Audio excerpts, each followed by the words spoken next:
And he walks in, and he's a total jerk about it immediately. And he goes, "Nice loss, idiot." and I'm like really nice about it, really chill, and I kindly ask him to leave. But he doesn't leave.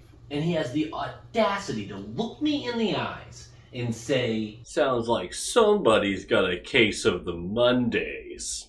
I don't know, man. Don't you think you're kind of overreacting a little bit? I don't know, man. What about you, Lawrence, from the cult classic movie Office Space? Has anyone ever said anything like that to you? No.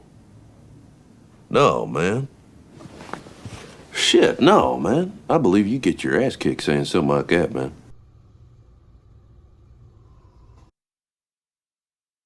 Low-quality fans of a high-quality Bruins team. That is not a dub. Let's just get through this. Let's get through it. We're not going to solely be talking about the game. We're going to mention the game because there are things to mention. But there's no point. For those of you who watched the game, I think you'll agree with me. There's no point in doing a game breakdown because A, very little actually happened. So I'll do some notes in there. And B, the rosters, man. The rosters. It is so not a dub for the proper reasoning. And I'm going to show you right now. Tonight, we had a DeBrusk, Coyle, a Lysell top line. Great. That is a line that we think should be competitive. And we're proven wrong. But that is a real line that we're hoping could be an NHL caliber line. After that, we had Boquist, Patra, McLaughlin, Greer, Geeky, Steen, Richard, Brown, Brazeau. You have one guy in your bottom nine who is definitely playing in the NHL this year. And that's Geeky. So, yeah. Defensively, we have Callahan, Mitchell, Lindholm, Carlo, Renouf, Walsh, and then Swayman in net with Bussy behind him. The Flyers started with Farabee, Couturier, Konechny, Tippett, Frost, Atkinson, Lawton, Cates, Forrester, Allison, Paling, Brink, York, Risto, Zamula, Sanheim, Ginning, Attard, and then Ersson in net. That is the majority of the people they're playing are starting for them in the NHL in a week's time. No excuse for only putting up 14 fucking shots in the game. The Bruins, that's what they did. But at the end of the day, yes, this was supposed to be an ass kicking. The reason I have an asterisk there is because we were supposed to beat them on Friday. It's fine. It's preseason. It doesn't matter. And a lot of people are playing like it's preseason. We also have some notes about roster moves. Chason is out. He's been cut. Not happening. He's out. I think he kind of worked his way there. Brunet, Farinacci, DiPietro, and Harrison all are sent to Providence. Harrison is probably the only one I wanted to see a little more from just because I was enjoying him. But it's the right move. Kyle Kaiser is on waivers, likely to be sent to Maine for the ECHL, likely for this season. We had two different practice squads on Sunday. We had a morning group, and we had an afternoon group, I believe, is how it all worked out. This is Group 1. JVR, Zaka, Pasta, Marchand, Coyle, DeBrusk, Greer, Geeky, Frederick, Lucic, Brown, Boquist, Grizz, Mack, Lindholm, Carlo, Forbort, Shattenkirk, Zaboral, Mitchell, Olmark, Swayman. If you slow all that down, that is what your expected lineup would be if 0 young guys made the team, right? And then for the second group, Heinen, Patra, Steen, Richard, Merkulov, McLaughlin, Kantar, Beecher, Megna, Lysell, Harrison, Farinacci, Brazeau, Lorai, Wotherspoon, Renouf, Walsh, Callahan, Regula, Brunet, Bussy, Kaiser, DiPietro. Reading off that many names and that aren't pronounced the way they're spelled is actually more challenging than you think it is. This is what bothered me. I saw those two groups, and before I saw the interview with Monty, I went, what the fuck, man? Is this coaching staff really going to go, nope, 0 youth makes the team. None of them are starting for us. None. Which I would think would be a hard thing to justify right now. After that practice, Monty came out and said that he wanted to see who stepped up. He was showing the teams who was on the inside versus who was on the outside. He was showing the prospects that. He was showing the players that.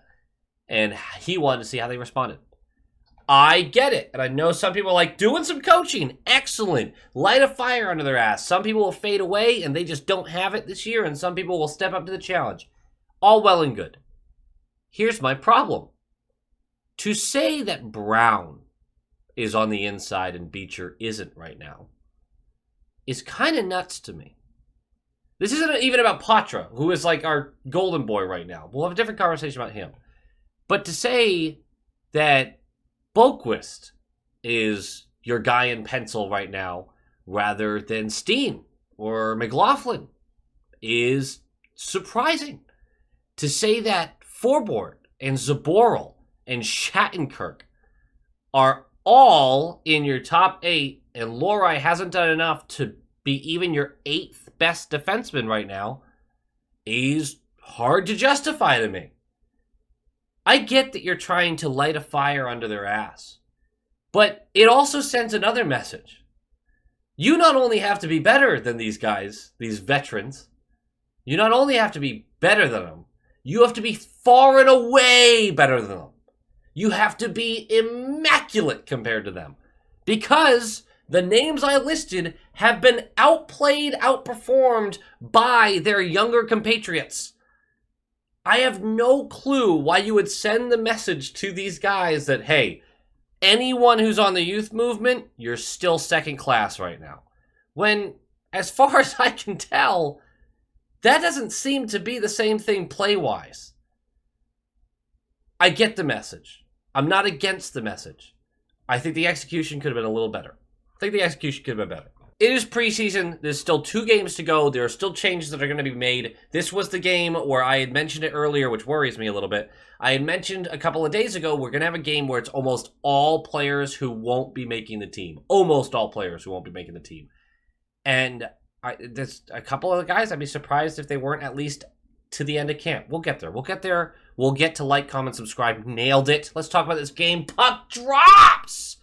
And right out of the gate, I actually really liked Ian Mitchell's play here.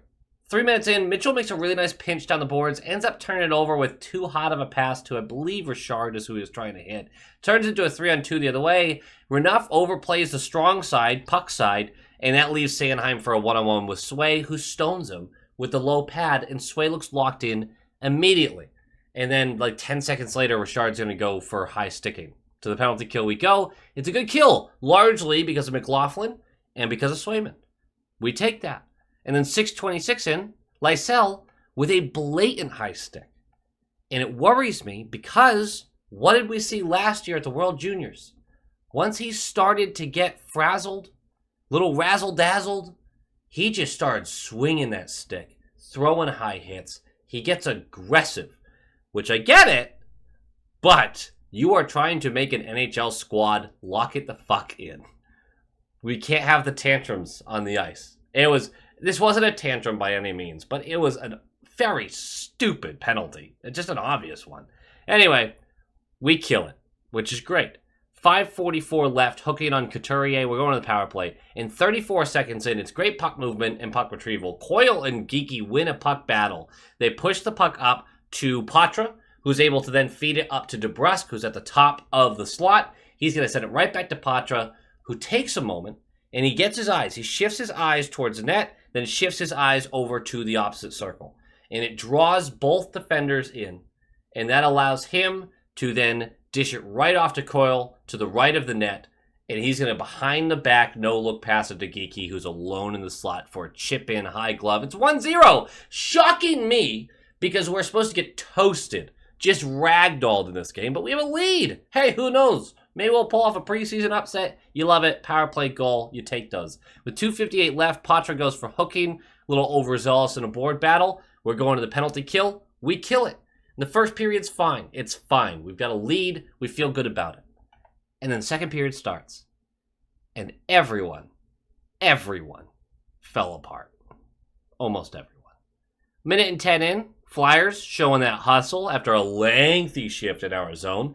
Puck gets bumped out. They retrieve it. They go right back in. They get a good bounce off of a weird board battle. And it ends up with, I believe it was Couturier, Atkinson. Atkinson in front of Swayman, battling with a defender, but he just puts it on his backhand and throws it at Swayman. Somehow squeaks through him. Bounces over the pad. That's a 1-1 game. Okay, all right, they got one back.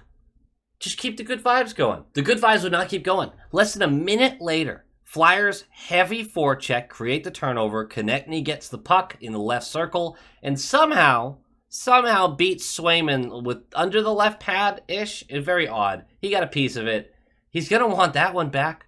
These were two not great goals to let in, but hey, everyone's in preseason form. We can't pass too much judgment. It's 2-1. And then 5 minutes in, and Lysell, after a nice play to keep possession in the O-zone, misses a prime opportunity.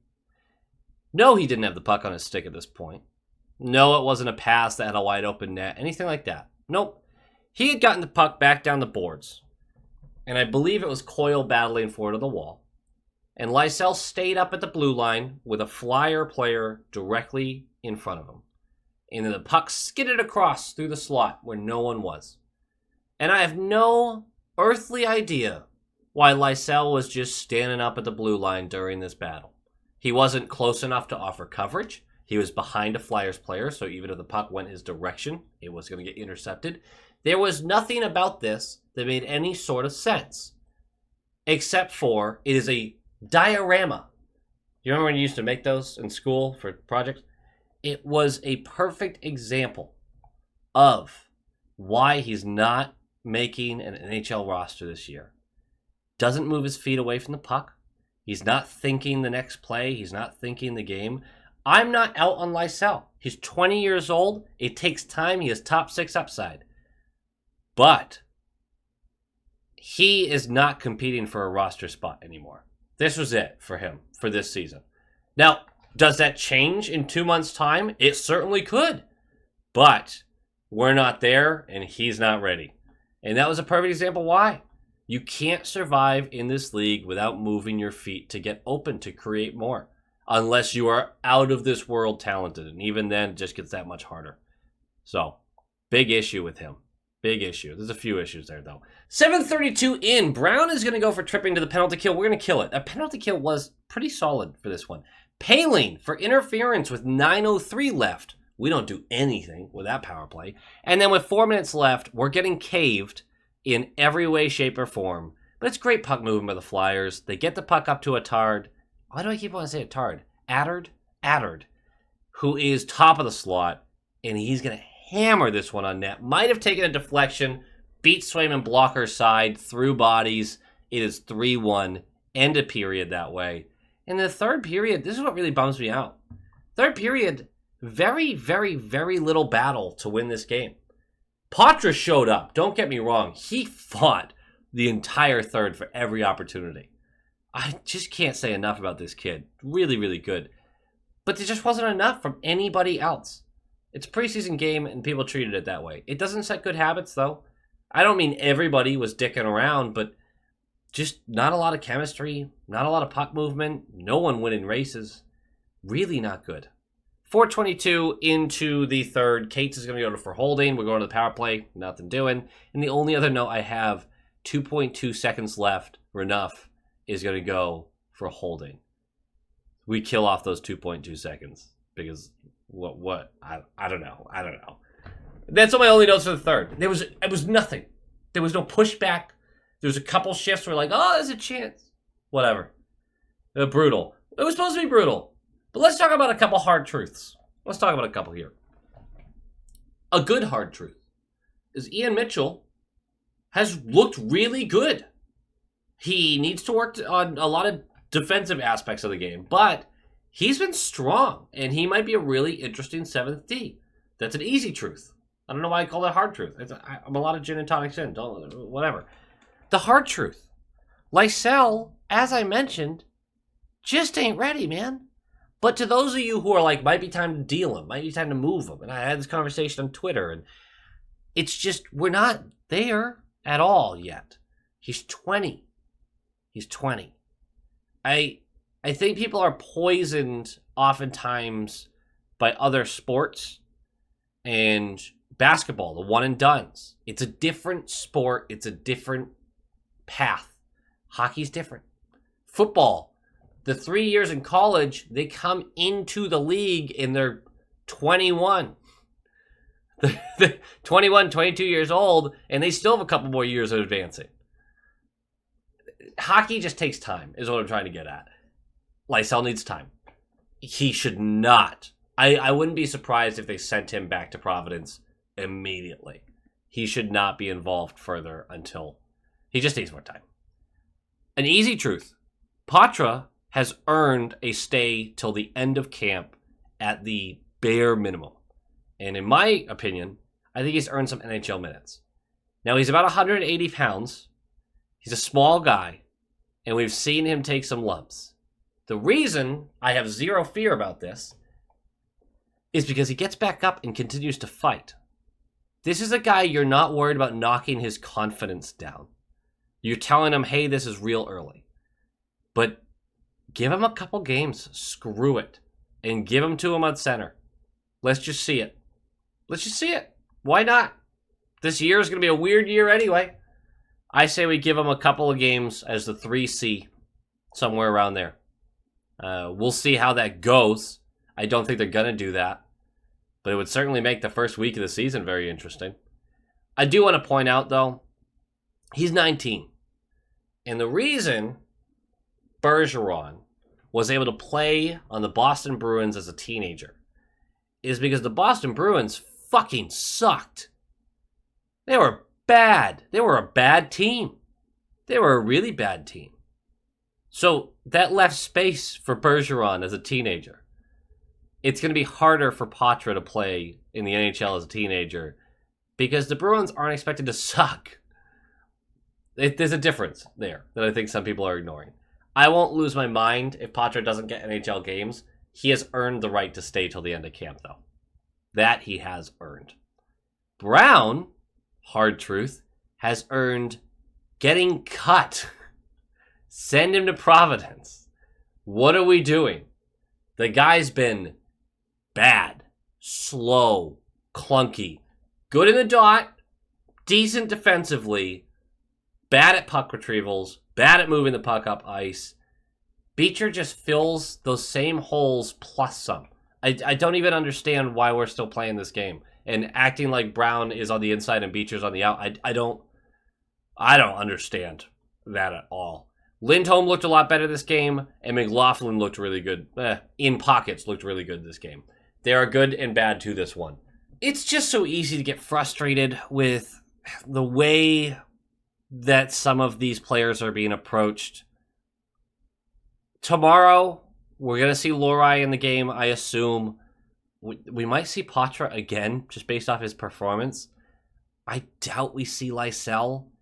But they're probably going to go with a much more NHL-ready roster tomorrow. That's what I would expect. They probably give the guys, really 95% of the guys who played in this game are not going to play in that one, I'd assume. But tomorrow should be interesting because I want to see what they really try to trot out there, or if they go simply no one plays back-to-back in the preseason, I would get that too. Either way, there's a couple guys that I think you have to keep around until the end of camp. Lohrei being one of them, Patra being one of them, Beecher being one of them. Other than that, it's kind of a crapshoot. Boquist also, not great. I kind of thought he'd look a lot better. All that being said, there's still plenty to be positive about, and we still have plenty of time till opening night, about a week. So let's see how this all goes. I just really hope the coaching staff has the balls to sit down a vet for a young guy if they get outplayed. I don't know how much confidence I have in that, though, which is a weird statement for me to make. Go Bees! Go Bees!